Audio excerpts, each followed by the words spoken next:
Dans la vidéo Manet-Hermort la colline aux 3 dolmens, j'invalidais la théorie de Quentin Leplat selon laquelle 4 dolmens avaient été volontairement placés sur une même ligne, de presque 8 km.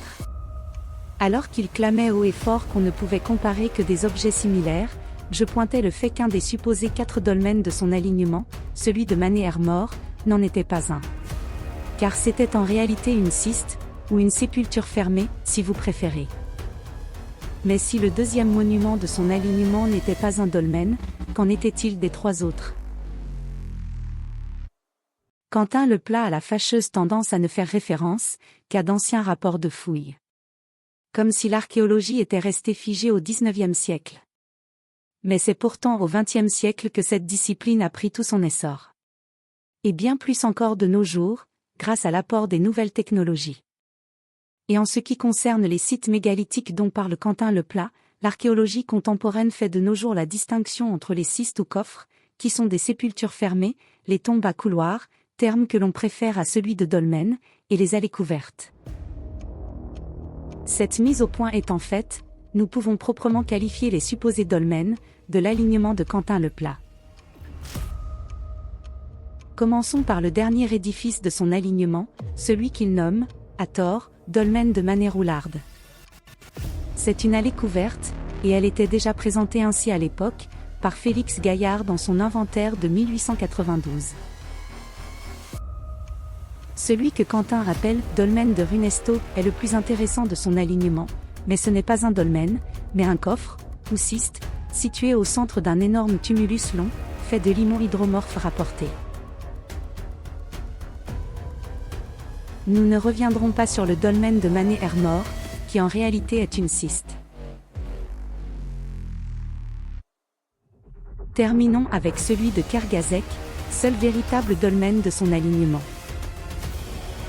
L'alignement de 4 dolmens de Quentin Leplat n'en compte véritablement qu'un seul. Et on est en droit de se demander si c'est volontaire d'avoir mélangé des édifices pourtant différents, contrairement à son affirmation de n'avoir comparé que des monuments similaires. Ou peut-être s'est-il laissé emporter par son habitude du cherry picking. Donc ce qui est important, c'est de comparer des objets similaires. Vous comprenez, ici j'ai pas comparé des dolmens et des chapelles, ou des dolmens et des menhirs. Ce sont des dolmens. Non Quentin. Dans cette comparaison, il y a une allée couverte, 2 cystes et seulement un dolmen. Malheureusement pour Quentin Leplat, ce que les documents du XIXe siècle ne donnent pas, et encore moins les vues de Google Earth actuelles, c'est l'époque de construction de ces édifices. Et contrairement à ce que l'on pensait au XIXe, ces constructions mégalithiques n'ont pas été érigées en l'espace de seulement 500 ans, entre moins 3000 et moins 3500. Les cystes dans un tumulus, communément appelés tertres, apparaissent vers moins 4900, date récemment obtenue par l'INRAP, sur un petit cyste rond de Ploarnel. Puis, de moins 4700 à environ moins 4000, les longs tumulus, dont le plus grand, situé à Pluneray, mesure 200 mètres de long sur 50 mètres de large, en sa plus large section. Les premiers dolmens à couloir commencent à apparaître vers moins 4200, moins 4300 pour les plus anciens, moins 4100 pour Gavrini, mais le phénomène se répand réellement, à partir de moins 4000. Il y a donc une période d'environ 3 siècles, où les derniers longs tertres côtoient les premiers dolmens. L'architecture des dolmens évolue ensuite rapidement, depuis ceux qui présentent une chambre et un couloir bien séparés, jusqu'à ceux où la séparation s'estompe, de moins 3700 à moins 3200. Puis viennent les allées couvertes, assez rares dans la région, et datées d'environ moins 3000 à moins 2500. L'allée couverte de Manet-Roularde date de moins 3000 à moins 2700 avant notre ère. Les cystes de Runesto et de Manet-Hermort ont été érigés quant à elles, aux alentours de moins 4500 avant notre ère. Quant au dolmen de Kergazec, son édification est évaluée autour de moins 3700 ans. Cette datation contredit à elle seule la théorie de Quentin Leplat, puisque les premiers édifices érigés ont été les cystes de Runesto et de Manet-Hermort, puis le dolmen de Kergazec, environ 800 ans plus tard, et enfin, l'allée couverte de Manet-Roularde, encore 700 ans plus tard. Ce qui bouleverse l'ordre déterminé par notre chercheur indépendant.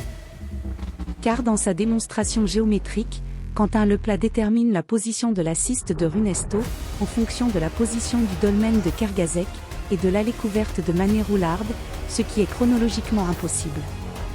Et d'ailleurs, comment nos arpenteurs du néolithique auraient-ils fait, pour aligner 4 monuments, dont la construction s'est étalée sur près de 2000 ans?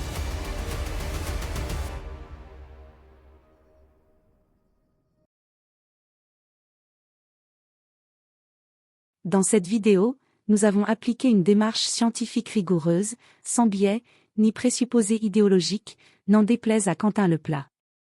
Nous avons apporté des informations qui reposent sur des données vérifiées et vérifiables, concernant notamment le type, et la datation des structures, se trouvant sur l'alignement qu'il aurait mis au jour. Mais le type de structure, et la datation de l'édification n'ont aucune importance pour notre pseudo-chercheur. Ce qui compte, selon lui et avant tout, concernant son alignement, et c'est un point fondamental, à côté duquel tous les archéologues sont passés, y compris les sociétés polymathiques les plus anciennes. Et j'avoue, nous n'étions pas prêts. Il est impératif que ces structures soient visibles de nos jours, et localisables avec précision.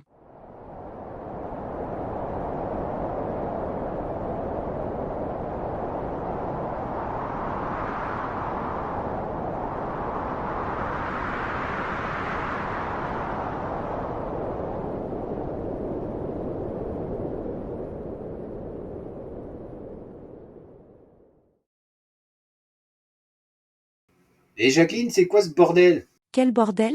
Bah regarde-moi ce salon, c'est vraiment n'importe quoi. Je reçois du monde.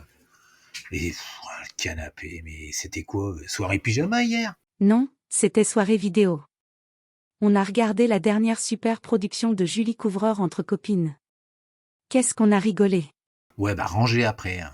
Il y a des tas de trucs qui traînent. Et puis c'est quoi cette carotte? Absolument aucune idée. Et pour en fait, je veux même pas savoir. Hein.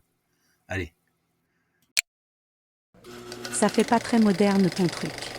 Ah, c'est peut-être pas moderne, mais en tout cas, c'est la classe.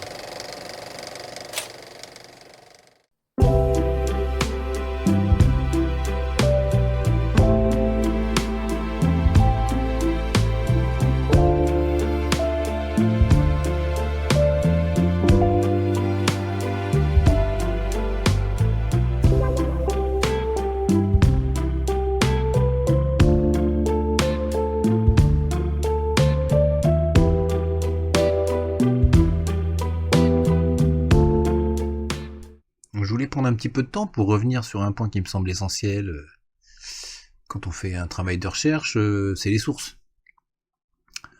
Parce que, il y a source et source. Il est le spécialiste qui me semble le plus approprié pour apprécier les faits. Et peut-être m'éclairer un peu sur ce qui m'aurait échappé à propos de ces mégalithes bretons. Moi je serais tenté de dire, Quentin, que ce qui t'a échappé au niveau des mégalithes bretons, c'est la quantité, le type. Hein, ça on peut le remettre en question, hein, au niveau de cette connaissance trentenaire des sites carnassiens. D'autant que Cyril Chéniaud t'avait fait remarquer dans un commentaire sous ma vidéo que tu dénombrais 37 dolmens dans ton cercle de recherche, alors que pour lui, il y en avait 5 fois plus. Bon, visiblement, cette remarque t'a marqué, puisque tu as fait un post sur Facebook en indiquant que Cyril Chéniaud prétendait qu'il y aurait 5 fois plus de dolmens localisables dans la zone de Kergazec à Mané-Roularde. Et tu faisais référence pour ça à des images que tu as postées qui montrent le fichier KMZ que tu utilises pour pouvoir localiser ces différents dolmens. Alors figure-toi que moi aussi j'utilise Google Earth, tu le sais, et j'ai récupéré le même fichier que celui que tu as utilisé. Mais avant, ce que j'ai fait, c'est que j'ai pris l'image que tu as publiée sur Facebook, et ça m'a permis donc de pouvoir localiser ta zone de recherche sur laquelle je vais faire apparaître maintenant les différents points qui viennent du fameux KFZ que tu as utilisé, en sachant qu'au départ on a tous utilisé le même. Non mais cherchez pas, hein. C'est le bon. Hein. Il y a un tout petit décalage, mais c'est le bon. D'ailleurs, pour l'anecdote, hein, ça fait déjà pas mal de sites répertoriés dans ce fichier, mais c'est rien à côté de tout ce qu'on a sur le Morbihan. Donc c'est ce fichier-là qui t'a servi de référence, t'a permis de déterminer 37 sites en tout dans cette zone, et de n'en retenir que 21 après coup, pourquoi pas. Sauf qu'à un moment donné, t'as pas toute l'information. Alors moi, j'ai pas obtenu l'information en le demandant. On me l'a envoyé aimablement. Alors sans lui demander, Christian Obelz m'a envoyé un fichier, une image. Et cette image, je vais te la montrer. Donc, sur cette image que tu vois là, elle date de 2022, et Christian y a répertorié tous les groupes de menhirs, les tertres allongés, les tertres ronds ovoïdes, les dolmens à couloir et les allées couvertes. Alors, pour qu'on soit clair, encore une fois au niveau du vocabulaire, c'est important, hein, les allées couvertes, donc c'est Manet Roularde. Les dolmens à couloir, ça va être Kergazek.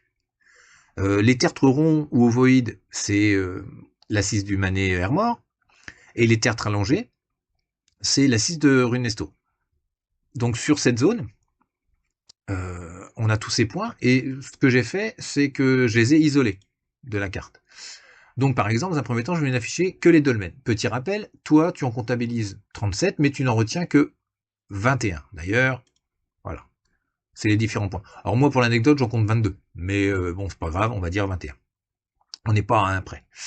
Donc ça, ce sont ceux que tu as retenus en tant que dolmen, et ça, ce sont ceux de Christian. Donc on voit déjà qu'on en a un petit peu plus. Alors, je vais pas te laisser chercher le nombre exact, il y en a 73. D'accord? Toi, tu en répertories 37, il y en a déjà 73. Ça, c'est que si on prend les dolmens. Si on ajoute les tertres allongés, c'est 54 édifices de plus.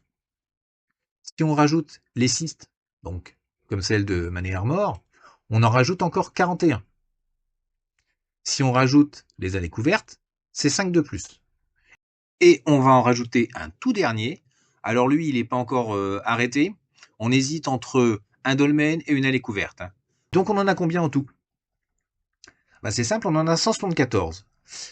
Et je serais tenté de dire que Cyril Chéniaud était vraiment pas loin, hein, puisque 37 sites, dans ton cas, que multiplie 5, ça nous ferait 185, et là on en est nombre 174. Je serais tenté de dire que Cyril avait plutôt raison. Il y en a beaucoup plus que 37. Mais toi, tu les as pas. Parce qu'à un moment donné, tu n'utilises pas les bonnes sources. C'est quand même dommage, je serais tenté de dire. Et c'est d'autant plus dommage que Christian a fait remarquer, à juste titre, que au lieu de chercher simplement dans cette zone-là, où tu as finalement très peu d'éléments, tu devrais plutôt chercher dans cette zone-là, t'as quand même vachement plus de chances de tomber sur un alignement. Enfin, moi je dis ça, je dis rien. Ah oui, un petit point assez intéressant, je trouve. Je vais reprendre l'image de Christian. Petite remarque aussi. Si tu avais prolongé un tout petit peu ta ligne, tu serais tombé sur un dolmen. Ça aurait fait au moins 2 dolmens dans ton alignement. C'était quand même déjà pas mal. Allez, sans rancune.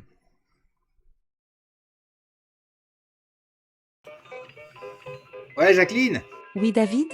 tu sais, quand tu mesures une distance en faisant des pas, tu cumules une erreur d'environ 1 à 2 mètres tous les 100 mètres. Ce qui fait que si tu mesures la distance entre Kergazek et Manet Roularde en marchant, tu peux te retrouver dans la mer, hein.